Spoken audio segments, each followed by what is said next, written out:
Sterilisation and fertility experiment, அதாவது கருத்தடை மற்றும் கருவுறுதல் பரிசோதனை 1941 மார்ச்ல இருந்து 1945 ஜனவரி வரைக்கும் ஆஸ்விட்ஸ் அப்புறம் ரேவன்ஸ்பர்க் உட்பட ஆசிய அரசாங்கத்தால் அமைக்கப்பட்ட இன்னும் சில வதை முகாம்கள்ல இந்த பரிசோதனைகள் நடத்தப்பட்டதா சொல்றாங்க. இந்த பரிசோதனையோட முக்கிய நோக்கமே ரொம்ப கம்மியான நேரத்தில் குறைந்த ஆற்றலை பயன்படுத்தி மில்லியன் கணக்கான மக்களுக்கு கருத்தடை செய்வது. அப்படின்னு ஆசிய அரசாங்கம் கருத்தடை செய்யணும்னு நினைச்ச மக்கள்ல பெரும்பாலானவங்க யூதர்கள்னு ரோமானியர்கள்னு சொல்லப்படுது. எக்ஸ் கதிர்களை பயன்படுத்தியும் அறுவை சிகிச்சை மூலமாகவும் இன்னும் சில மருந்துகள் மூலமாக ஆயிரக்கணக்கான மக்கள் கருத்தடை செய்யப்பட்டதாகவும் சொல்றாங்க. இந்த ஸ்டெரிலைசேஷன் அப்புறம் ஃபெர்டிலிட்டி எக்ஸ்பெரிமெண்ட்ஸ்ல ஈடுபட்ட மருத்துவர்கள்ல பார்க் கிளாபர்க் அப்படின்னு அழைக்கப்பட்ட ஒரு மருத்துவர் வதை முகாம்கள் அடைக்கப்பட்ட பெண்களோட வயிறை எக்ஸ்ரே மூலமா ஸ்கேன் பண்ணி செக் பண்ணிட்டு 3ல இருந்து 5 சிட்டிங்ஸ் வரைக்கும் அவங்கள வர வச்சு அந்த பெண்களுக்கு அனஸ்தீசியா கொடுக்காமலே அவங்களோட கருப்பையில காஸ்டிக் சப்ஸ்டன்ஸ் செலுத்தி அவங்களுக்கு கருத்தடை செஞ்சிருக்காரு. தீக்காயங்களை ஏற்படுத்தக்கூடிய இல்லைன்னா தோலையை அரிக்கக்கூடிய ஆசிட்ஸ் மாதிரியான ரொம்ப டாக்ஸிக்கான கெமிக்கல்ஸ் தான் காஸ்டிக் சப்ஸ்டன்ஸ் அப்படின்னு சொல்லுவாங்க. அப்படிப்பட்ட டாக்ஸிக்கான கெமிக்கல்ஸ் பெண்களோட கருப்பையில டைரக்டா செலுத்தப்பட்டு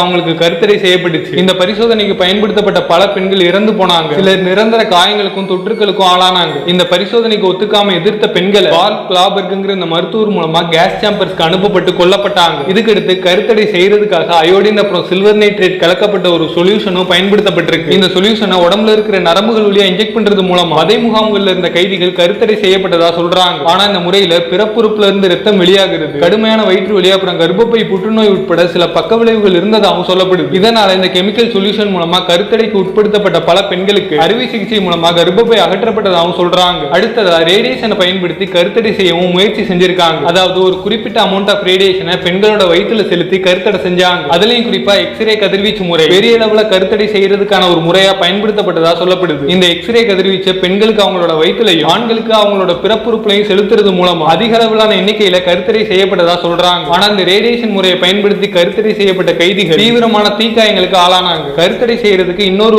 கொடூரமான வழிமுறை, கைதிகளுக்கு அனஸ்தீசியா கொடுக்காமலே அவங்களோட பிறப்புறுப்பு துண்டிக்கப்பட்டிருக்கு. இதுல ஹெர்மன் ஸ்டீவ் அப்படின்னு அழைக்கப்பட்ட ஒரு கொடூர டாக்டர் பெண்களோட பிறப்புறுப்புல ஆராய்ச்சி செஞ்சதா சொல்றாங்க. அதாவது பெண் கைதிகள் மரணிக்கக்கூடிய நாள அவங்க கிட்ட முன்கூட்டியே அறிவிச்சு அவங்களுக்குள்ள பயத்தை ஏற்படுத்தி அந்த பயத்தினால அவங்களோட மாதவிடாய் சம்பந்தப்பட்ட விஷயங்கள்ல ஏதாவது மாறுதல் ஏற்படுதாங்கிறத செக் பண்ணிருக்காரு. அதே மாதிரி சொன்ன டேட்ல அந்த பெண் கைதிகளை கொடூரமா கொன்னு இந்த ஹெர்மன் ஸ்டீவ்ங்கிற மருத்துவர் அவங்களோட பிறப்புறுப்பு ஆராய்ச்சி செஞ்சதா சொல்லப்படுது. அது மட்டும் இல்ல, பெண் கைதிகளுக்கு ஏற்படக்கூடிய இந்த மரண பயம் அவங்களோட பிறப்புறுப்புல விந்தணு பயணிக்கக்கூடிய பாதையில ஏதாவது மாற்றத்தை ஏற்படுத்துதாங்கிறத செக் பண்றதுக்காக பல பெண் கைதிகள் பலாத்காரம் செய்யப்பட்டதாகவும் சொல்லப்படுது.